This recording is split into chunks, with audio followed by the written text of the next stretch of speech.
Little simple formula for goal setting. Okay? We take 2.5 hours on the weekend for the whole 10-year plan. We don't have time for that tonight. But let me get you started with a little simple formula Mr. Schoaf gave me. And maybe this will be helpful. First of all, I've divided goals into 2 parts. First is long range. Long range goals. That's your dreams.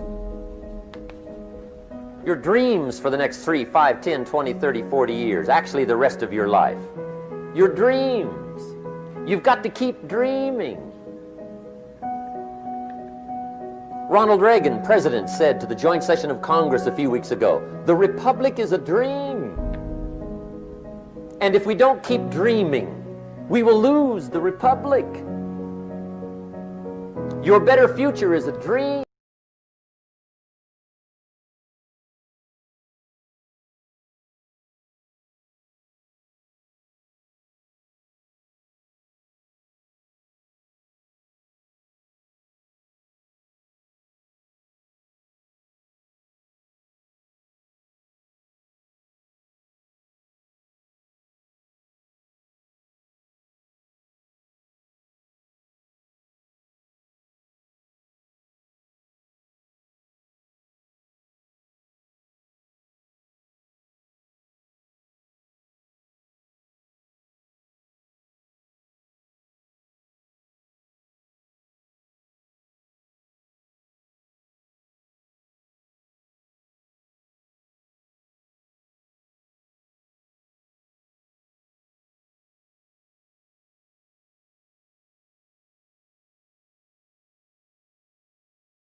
Success is doing what the failures won't do. Make sure you've got your economics well planned. It'll put you in the top 5%. One of the key little subjects we talk about on the weekend is the 7 fundamentals for wealth and happiness. And that's one of them, well-planned economics. It's a fundamental if you want to do well. Join the top 5%. Anybody in this room can join the top 5%, if you will. Okay. Now here's the second category of goals, things. Make a list of the things you want. And on my list of things, now I put everything. Little things as well as major things. Doesn't matter how small it is, it goes on my list. I used to just put major things, cars, homes. I don't do that anymore. I now load my list with everything. Everything. And the reason is, part of the fun of having a list is checking it off. That's it. Boy, at the end of the day, if you can go, got it, got it, got it, got it, got it, got it, whatever it is, right? You get into the habit. So load up your list, the things you want. Now, when you check off something major, celebrate. That's an important point to make. Celebrate your achievements. Live it up. Have a party when you reach something you've worked for a while. See, we all grow from 2 experiences. One is called the pain of losing. The other one is called the joy of winning. We need both of them. Amplify them as much as you can, which also means make losing painful. If you set up something, fooled around, didn't get it, put it on yourself. On the other side, if you did get it, congratulate yourself. Self-congratulations is a sign of maturity.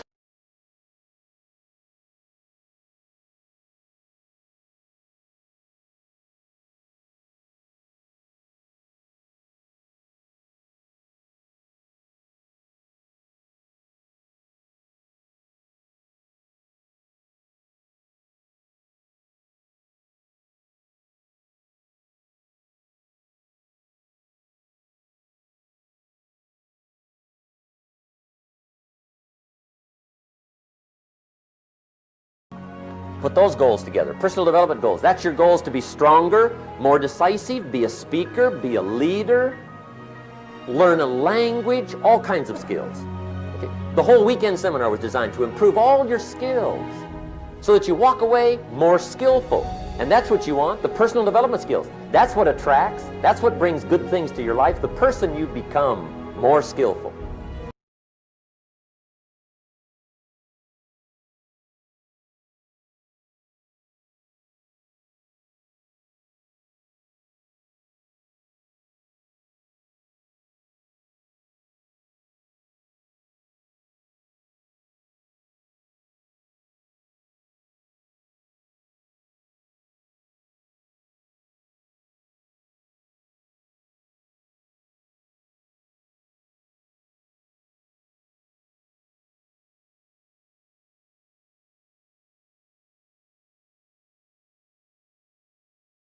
It's work. I know it's work. That's why a lot of people just let it slide. It's work.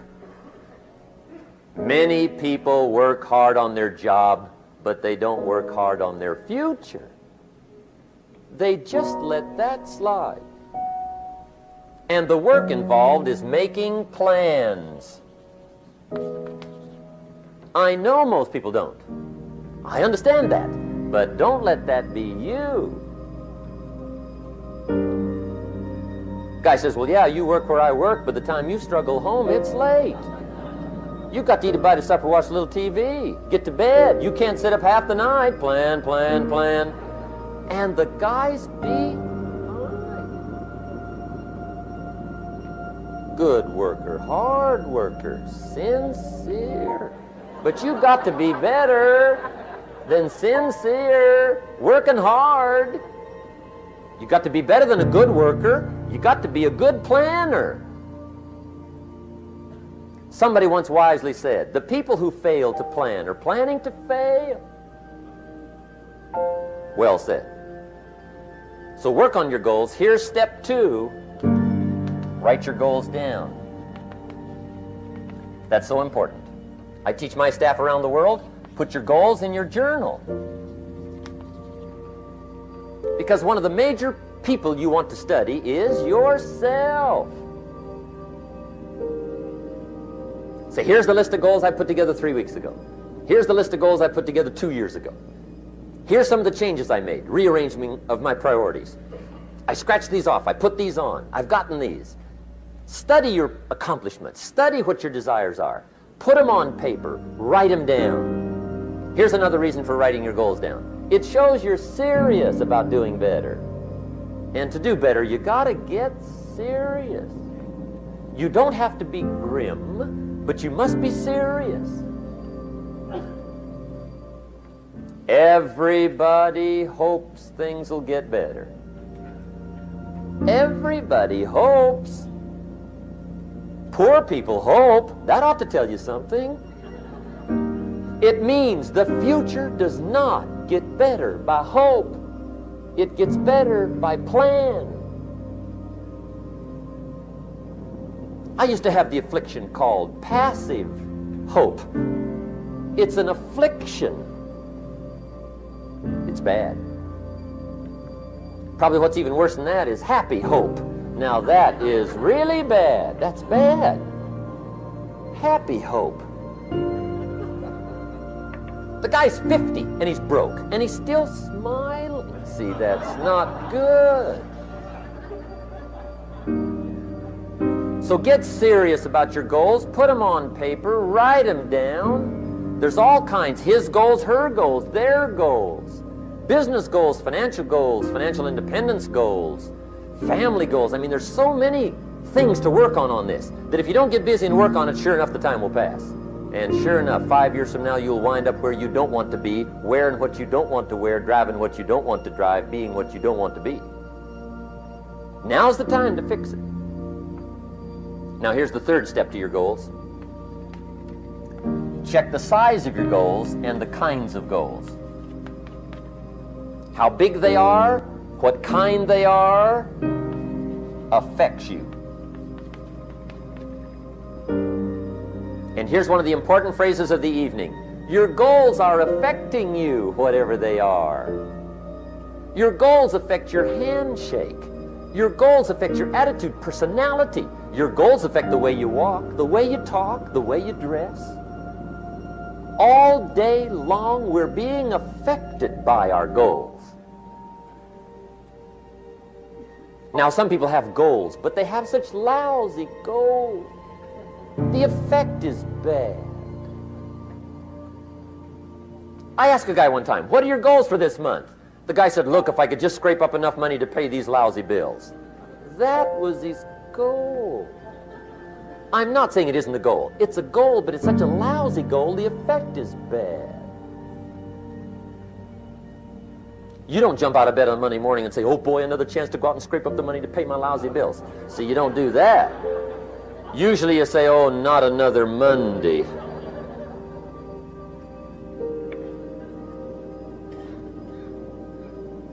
And some people have so given up on life, they have joined the thank God it's Friday club. How sad. Surely those are the same people, when life is over for them, will say, thank God it's over. But I think that's good advice. Don't be a follower, be a student, right? Take advice, but not orders. Take information, but don't let somebody, order your life. Make sure what you do is the product of your own conclusion. Excellent note to make. Make sure what you do is the product of your own conclusion. Not to do what someone else says. Take what someone else says, process it, think about it, ponder it. If it makes you wonder, if it makes you think, then it's valuable. Then when you go take action, make sure that the action is not what somebody told you to do. Make sure the action is the product of your own conclusion. If you'll follow just a little bit of those simple guidelines, I'm telling you, the learning process can be speedy, swift, powerful. Your learning curve can go up, and then applying it to your business, your life, your family, conversations, equities of all kinds. You'll find some progress like I did that first 5 years when I met a teacher willing to share with me, turned my life around. Progress I couldn't believe happened for me. Okay, let's get started. I want to review, I was here last time and we talked about the 5 major pieces to the life puzzle. And I just want to review those because it lays such a good foundation for all the rest that I want to share with you today. We got a lot of subjects to cover, so we're going to go rather swiftly, okay? Put on your mental track shoes here and run with me today, because I'm going to deal mostly in concepts. Expect you to, fill in a lot of the details, because I've got a lot to share. I want to get through it all. But let's lay this foundation again of the 5 major pieces. Happens to be the title of my latest book. But I think it is so valuable in laying a foundation. It's some of the things I learned between ages 25 and 30. The teacher who taught me so well. He dealt in these fundamentals, we call these. Fundamentals. We call these basics. Basics for sports, fundamentals for sports, fundamentals for your business, fundamentals for the way you deal with your family, a few simple things. Few basic things that if you practice every day can make all the difference in the world, how it works out. I boiled it down to 5 major pieces to the life puzzle. Let's just review those. Number 1 is philosophy. Philosophy, as I taught the last time I was here, philosophy, in my personal opinion, is the major determining factor in how your life works out. Philosophy, the major determining factor in how your life works out. Philosophy. To form our philosophy, you got to think. You got to use your mind. You got to process ideas. And this whole process over a lifetime, starting way back here when we were children, schools that we've attended, our parents, our experiences, all this stuff that we've processed by the thinking process helps to develop our philosophy. And in my opinion, each person's personal philosophy is the major factor in how your life works out. Here's what I called it in that last presentation when I was here. It's called the set of the sail. Each person's personal philosophy is like the set of the sail. Now, I used to think it was circumstances that ordered my life. If someone would have asked me at age 25, Mr. Rohn, how come you're not doing well? Pennies in your pocket, creditors calling, nothing in the bank, behind on your promises to your family, you live in America, 25 years old, got a beautiful family, every reason to do well, and things are not going that well for you, what is wrong here? It would not have occurred to me to blame my philosophy. I mean, it would not have occurred to me.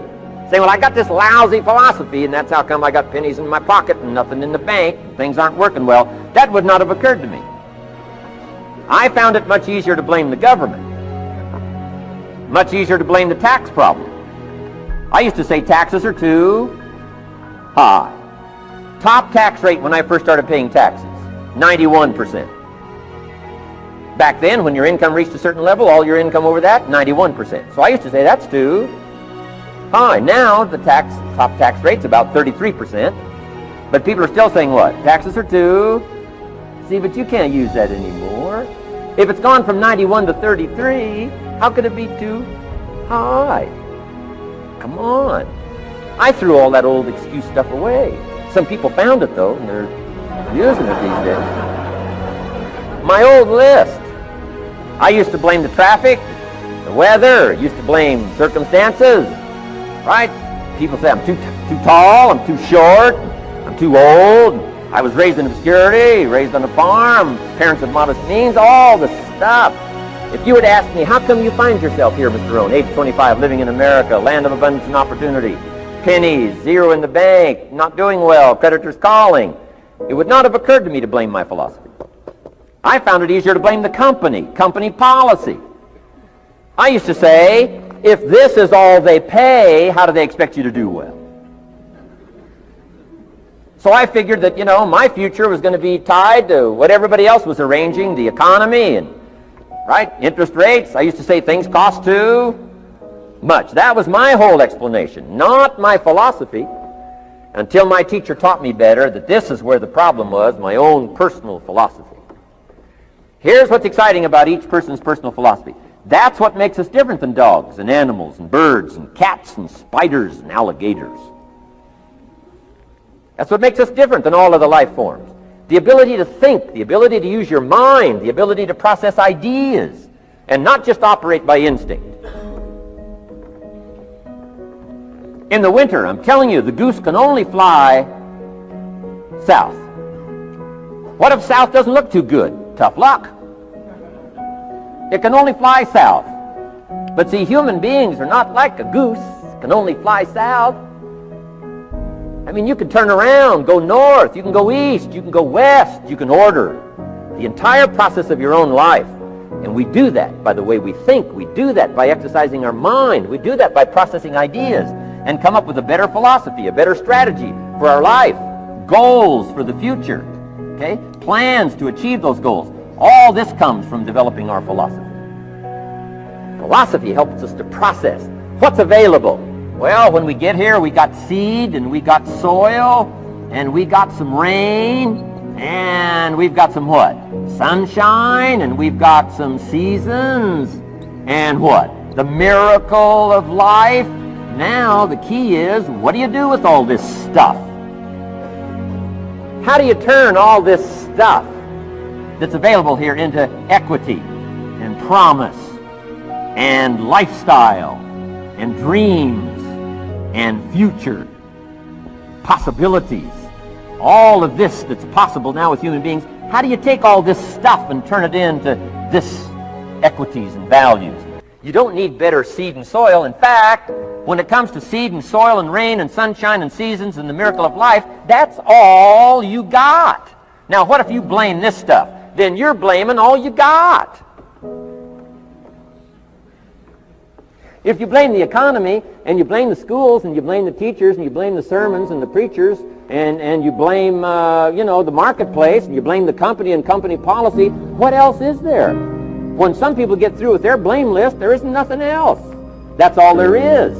And if you blame the only thing you've got to work with, I'm telling you, it's called mistake colossal. In not understanding that that's all you've got to work with. And if this is all you've got to work with, then you don't change the seed, and you don't change the soil, and you don't change the rain, and you don't change the sunshine, you don't change the seasons. Right? Guy says, I'll take 3 springs, 4 summers, 9 falls, no winters. No! You can't fool with this stuff. You got to take it like it comes. Then what do you change to make your life work well? You got to start with your philosophy. Guess what I had to do at age 25 in order to change my own future? I had to change my mind. I had to change my thinking. I had to change my philosophy. I was messed up on what was causing my problem. And once I got that straightened out, that all the stuff I blamed, the government and taxes and the marketplace and the economy and things cost too much, negative relatives, cynical neighbors, once I got rid of that and started going for where the real problem was, which was me, I'm telling you, my life exploded into change. My bank account changed immediately. My income changed immediately. My whole life took on a whole new look and color immediately. And the early results I got from making these philosophical changes tasted so good, I've never stopped the process from that day until this. And I'm telling you, with a little consideration of the refinement of your sail, by setting a better sail, refining your philosophy, your whole life can start to change from today on. You don't have to wait till tomorrow. You don't have to wait till next month. You don't have to wait till spring. You don't have to wait till 93. You can start this whole process immediately. I recommend it. Now, some people do so little thinking, they don't even have their sail up. I mean, you can imagine where they're going to wind up at the end of this week, at the end of this month, at the end of this year. Now's the chance to change, process all this information. So number 1 is philosophy. Okay. And we dealt with all that, where we get ideas from personal experience, from other people's experiences. I don't want to get into all those details because we covered that the last time I was here. But philosophy, that's number 1, my personal opinion. Each person's personal philosophy. Here's the definition of success and failure. Just make this note. Here's failure. A few errors in judgment, repeated every day. Now you can automatically assume, Mr. Rohn, I say, I can understand that. A few errors in judgment repeated every day. For 6 years?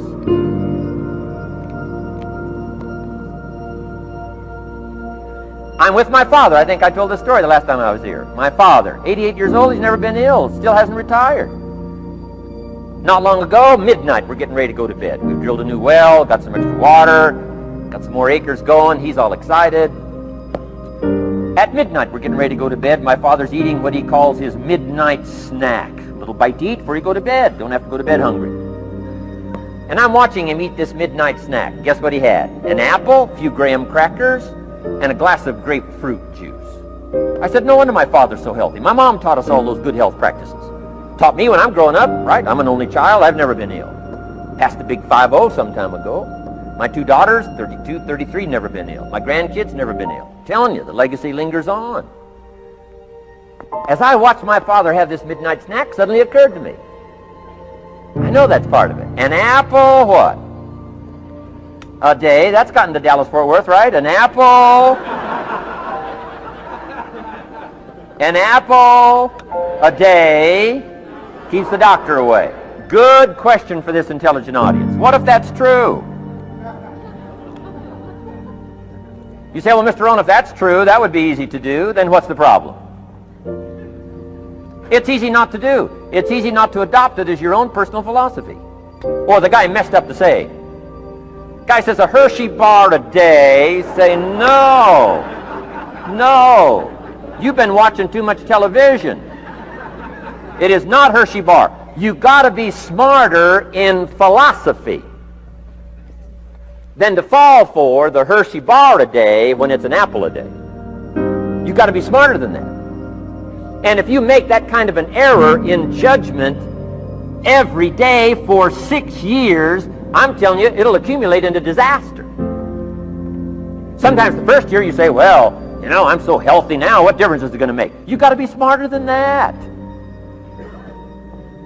Just because disaster doesn't fall on us at the end of the first day doesn't mean disaster isn't coming. You've got to be so smart that you look down the road and say, will the errors in my present judgment of philosophy, what's that going to cost me in 1 year, 6 years, 1 month, 6 months?